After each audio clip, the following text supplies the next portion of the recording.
J.J. Watt.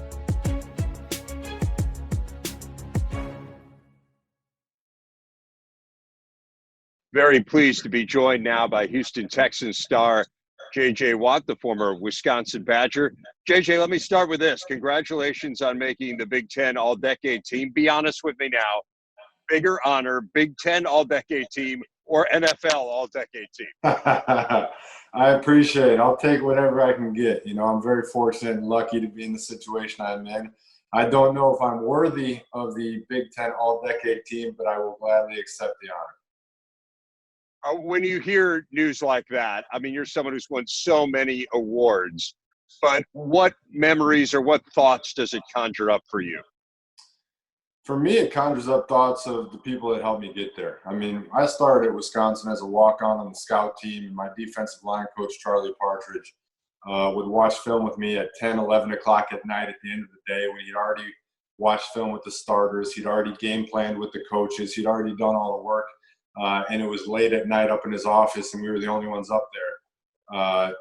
I think of him because he helped me get there. I think of Coach Herb in the weight room who helped me build up my body and get me to where I need to be from a weight room standpoint. I think of my teammates and the guys in the D-line who pushed me and the great offensive linemen I practiced against. I think of all the people who helped get me here.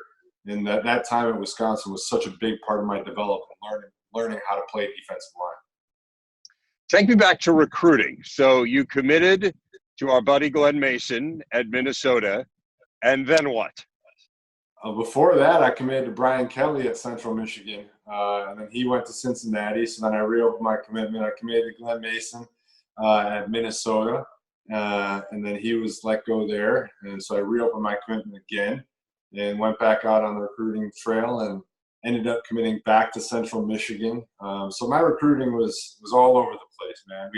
You buy clothes for one school, and then you're like, oh, no, this isn't going to work, so you got to return them, and then you buy clothes for another school. And so I didn't know what was going on. I didn't know where I was going to end up, but I knew wherever it was, I was going to work hard and hope to get a chance to play. When you think about your journey, JJ, and then think about where you are now, what goes through your mind?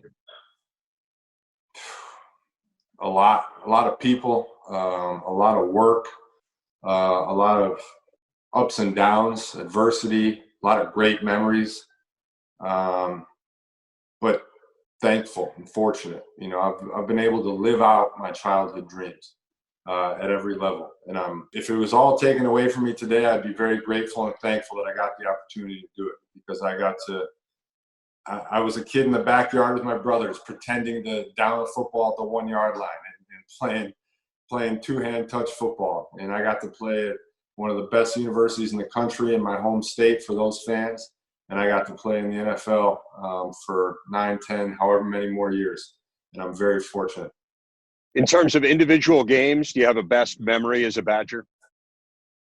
My last game at Camp Randall is one of my favorites. I mean, the two games from my last year, the one we were playing number 1 Ohio State, that was a great game for me, and it was unbelievable atmosphere. It started off with David Gilreath's kickoff return for a touchdown. The place was all bananas.